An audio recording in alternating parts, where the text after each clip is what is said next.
Hello everyone, so my name is Manish Yadav. आप सभी का स्वागत है इस चैनल पर जिसका नाम है विद योर आईडी नर्सिंग। सो आज हम लोग पढ़ने वाले हैं अपना नेक्स्ट टॉपिक साइकोलॉजी बुक का, अप्लाइड साइकोलॉजी का।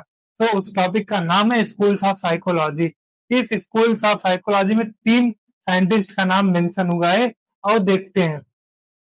ये कहानी है 20th सेंचुरी के पहले या उसके शुरुआत होने से जस्ट पहले तक की बात है। इसमें William James, Wilhelm wound and other psychologist का ये मानना था, इनके दौरान में ये मानना था, इनकी बिलीफ सिस्टम ये थी, साइकोलॉजी जो है वो क्या है, हमारी स्टडी ऑफ माइंड। और इसी माइंड को लेके सारा नौटंकी चल रहा है, सारा गेम चल रहा है। अगर यहाँ तक सारी बातें समझ में आ चुकी हैं तो हम आगे बढ़ते हैं। बट ये देखते हैं 20th सेंचुरी के बाद क्या हुई, उस पर चलते हैं और चलते हैं। तो आइए आगे देखते हैं। यहाँ पे दो बातें लिखी, एक इधर लिखा हूँ, एक इधर लिखा हूँ। तो ये आपको लिखाया हूँ एग्जाम के लिए, आप एग्जाम में बना बना के अपना लिखिएगा। सो हम देखने जा रहे हैं after 20th century. 20th century के बाद क्या होता है। 20th सेंचुरी के शुरू में ही साइकोलॉजिस्ट के देखने के नजरिया अलग अलग हो चुका था।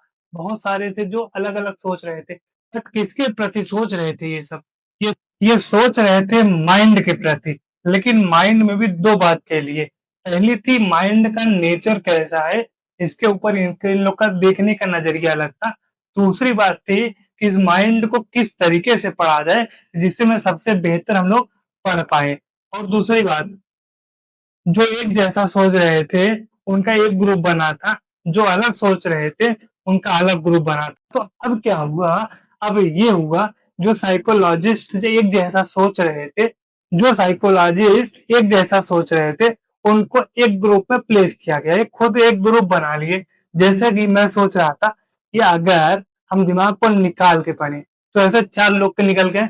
हाँ, दिमाग को निकालो बाहर, उसको देखते हैं कैसा है, उसको पढ़ते हैं। तो जो निकालने की बात करें तो चार लोग थे, वो एक ग्रुप में आ गए। नहीं यार, बाहर से स्कैन कर लेते हैं, देखते हैं ये आदमी का बिहेवियर क्या है, बाहर से चल रहा है, इसको देख के करते हैं। चार लोग इसमें आ गए। तो जो अलग ग्रुप था वो एक जैसा सोच रहे थे, ये एक जैसा सोच रहे थे। यही जो ग्रुप्स बन रहे थे ना, इसी को बोलते हैं स्कूल्स ऑफ साइकोलॉजी, या यही ग्रुप कहलाता है हमारा स्कूल्स ऑफ साइकोलॉजी। आपको जो टर्म पसंद है वही उठा लो।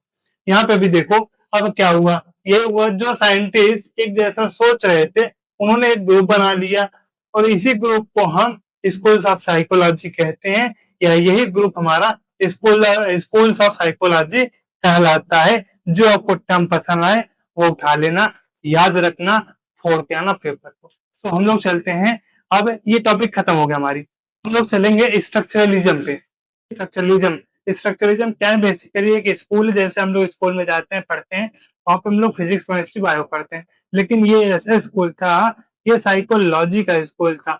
ये पहला स्कूल था स्ट्रक्चरलिज्म साइकोलॉजी का, जो कि based on the idea of will helm wound.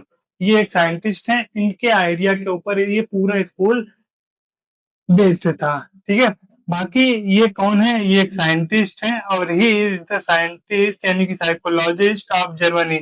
ये कहाँ के रहने वाले थे, ये जर्मनी के थे। सो एक आइडिया दिए थे, वो आइडिया थी किस बात की, ये आइडिया थी किस बात की, ये आइडिया थी माइंड के स्ट्रक्चर को पढ़ने के लिए आइडिया दिए थे, वो यही आइडिया थी। और इन्होंने ही दिया था, बस इन्होंने दिया था, इन्होंने इसको आगे नहीं लेके गए, आगे कोई और लेके गया, उस पर हम लोग चल रहे हैं। बट इन्होंने आइडिया दिया था किस चीज का, study of mind of structure, यानी दिमाग की जो स्ट्रक्चर होती है उसको, उसके लिए आइडिया दिए थे, इसको पढ़ना कैसे है। स्ट्रक्चरलिज्म का जो सेकंड लाइन को देखते हैं, सेकंड लाइन क्या बोलती है, and was established by one fourth student Edward B Titchener.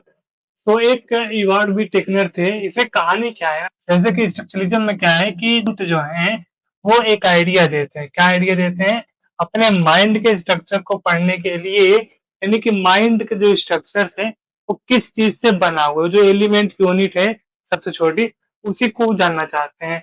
तो उसके लिए आइडिया इन्होंने निकाला, कौन, वुंड ने। बट उस आइडिया को आगे ले जाने वाले इनके स्टूडेंट थे इवार्ड बी टेकनर ने। क्या किया, वुंट ने आइडिया दिया, वो कौन सी आइडिया थी, माइंड के स्ट्रक्चर यानी कि बेसिक एलिमेंट जिससे वो बना हुआ है हमारा माइंड, दिमाग को स्टडी करने के आइडिया दिए थे। बट इवार्ड बी टेक्नर ने, जैसे कि ये कौन है, ये एक फंड के स्टूडेंट है, इन्होंने इसे प्रॉपरली डेवलप किया। किस चीज को? इस चीज को, किसको? स्ट्रक्चरलिज्म को। अब आगे देखते हैं, लाइन नंबर 3 को। तो लाइन नंबर 3 ये बोल रही है कि जो स्ट्रक्चरलिज्म है ये वाला, इसका मेन गोल है कि पता करना कि हमारी माइंड जो है, मन, ये दिमाग, ये सबसे छोटी किस यूनिट से या किस एलिमेंट से बनी है, इनका बस ये एम है। जैसे कि मेरा कमरा है, ये मेरा मकान है, ये मकान बना किस चीज से है? एक छोटे ईंट से बनी है, ईंट को मिला मिला के ये मकान बना है पूरा। ठीक उसी प्रकार यहाँ पे पूछ रहे हैं कि एम है इनका स्ट्रक्चरलिज्म वालों का कि माइंड किन किन बेसिक पार्ट या एलिमेंट से बना हुआ है, इसी को फाइंड आउट करना है। किसका ये दिमाग कह रहा है? स्ट्रक्चरलिज्म वाले हैं, वो कह रहे हैं कि जो माइंड है ये किन किन छोटी सी छोटी पार्ट या एलिमेंट से बनी है, हमें यही फाइंड करना है। एग्जाम्पल है, जैसे कि एक हाउस है, वो बना होता है ब्रिक यानी कि ईंट से, छोटे छोटे ईंट होते हैं, उसको मिला मिला के बना दिए।